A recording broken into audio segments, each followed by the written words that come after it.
Should someone else's vote count more than yours? Should every vote count equally? There are 519,000 elected officials in the United States.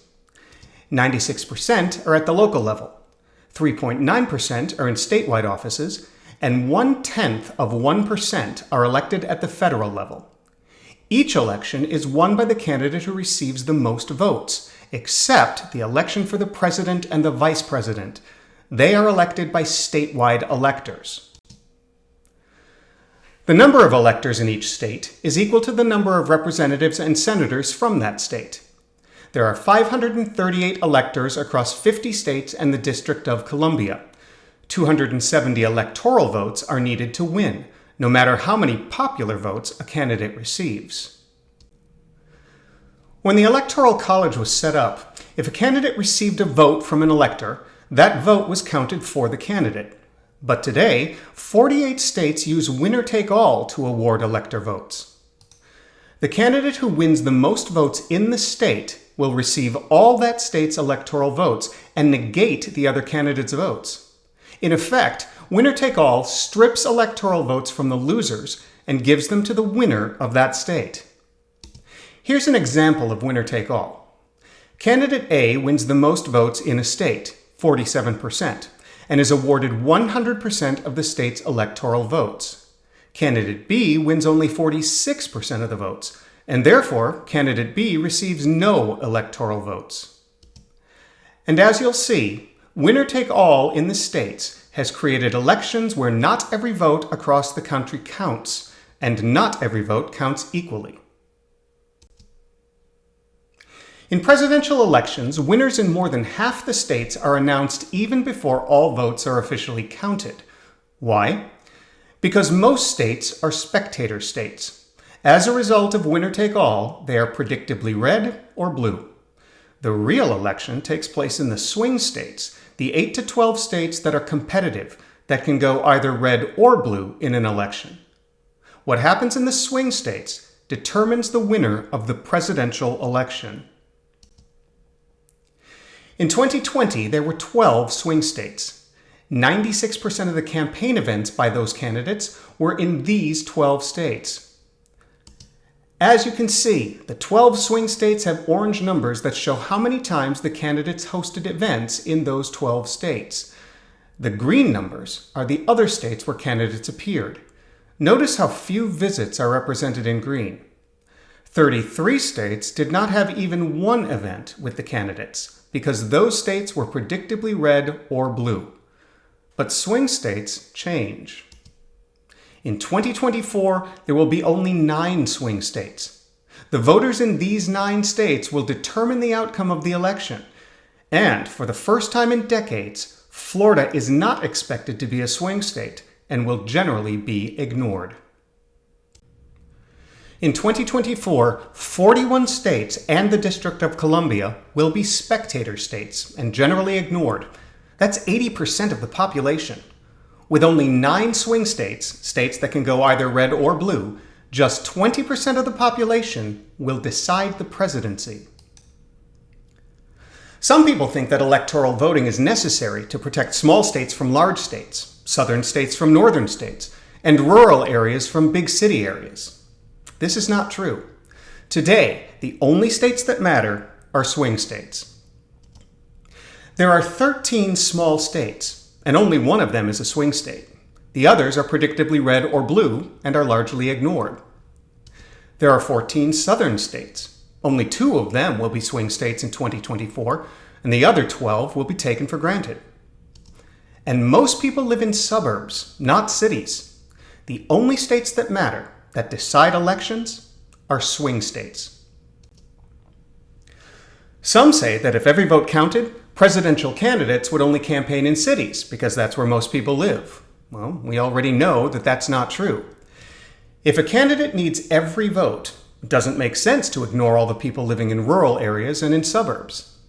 To see how presidents will campaign when all votes count, just look at candidates for governor and see how they campaign. Because they need every vote they can get, governors campaign throughout the state, proportionate to where people live. If 16% of the voters live in cities, Roughly 16% of campaign events are in cities, and so on. And if you need another example, the last 5 Republican governors of California, starting with Reagan and ending with Schwarzenegger, did not win Los Angeles, San Francisco, San Jose, or Oakland.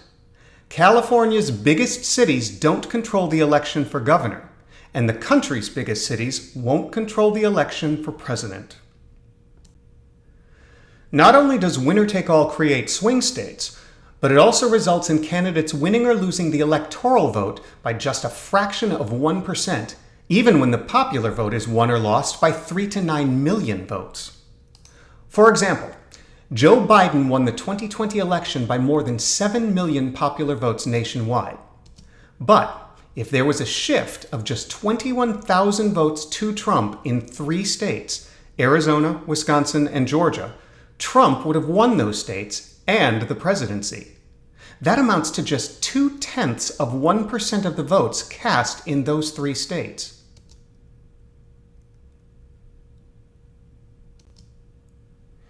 In 2016, Trump received 2.8 million fewer votes nationwide than Clinton, but Trump won. If there was a shift of 40,000 votes to Clinton in 3 states, Wisconsin, Michigan, and Pennsylvania, Clinton would have won those 3 states and the presidency. That amounts to just 0.3% of the votes cast in those 3 states. Said another way, if Trump had not won those 3 states, he would have lost the electoral vote and the presidency. And 2020 and 2016 were not unusual. In 2004, George W. Bush beat John Kerry by 3 million popular votes. But with a shift of just 60,000 votes in 1 state, Ohio, Kerry would have won Ohio and the presidency. Just 0.1% of the votes cast in 1 state determined the 2004 election. In the last 6 elections, 3 were so close that just fractions of 1% separated the 2 lead candidates. And in 2 of them, 2000 and 2016, the candidate who lost the popular vote won the election. These razor-thin electoral races are within fractions of 1%. Even though the candidate wins the popular vote by 3 to 7 million votes nationwide. Because of winner-take-all and swing states, candidates don't win by broad popular support as much as they do by mobilized support of special interests in just several states. These fragile electoral wins invite post-election recounts, audits, lawsuits with judges deciding elections, and even violent attacks. Supporters of a losing candidate might be able to alter 21,000 votes, the amount needed in 2020, but overturning 3 million, 7 million, or 9 million votes nationwide would be nearly impossible. These upside-down electoral counts are not new. There have been 5 presidents out of 46, about 10%, who have won their elections without winning the popular vote. And 2 of them were in the last 6 elections. That's 1/3 of the last 6 elections. I asked at the beginning if someone's vote should count more than yours. 1 person, 1 vote is violated by the presence of swing states and winner-take-all. The votes of every citizen must count, and all votes must count equally. It happens in more than 519,000 elections in the United States, but not for president. Here's one way to look at the inequity of electors' votes. Starting on the left, you can see how many people are represented by 1 elector. As you move to the right, a single elector represents more and more people. An elector in Wyoming represents 190,000 people. An elector in the middle, Utah for example, represents 570,000 people. And an elector in Texas represents 760,000 people. The people in Wyoming have 4 times the voting power of people in Texas. This diagram will help to show the inequity of electors' votes in the United States. The 9 states on the left have the same number of electors as Florida. The population of the 9 states combined is about 7 million people. They have 30 electoral votes. The population of Florida is about 22 million. Florida also has 30 electoral votes. Electors don't represent the same number of people. Florida voters have 3 times as many people, but get the same electoral representation as the other 9 states. The votes of the people are not equal. We've covered a lot of ground, so let's do a quick summary. There are 519,000 officials elected by popular vote, but not the president. Winner-take-all creates swing states and spectator states. Swing states choose the president. 80% of voters are ignored. Fragile electoral victories are won in 1 to 3 states by 0.3% or fewer votes. Electors have disproportionate power. And one person, one vote is ignored for the presidential election. So how do we make every vote count, not just swing state votes? The National Popular Vote. It's an interstate compact approved by states who choose to participate. Those states agree to change how they award their electoral votes. And they guarantee the presidency to the candidate who receives the most popular votes in all 50 states and the District of Columbia combined. The features of the National Popular Vote Interstate Compact are: it respects states' rights.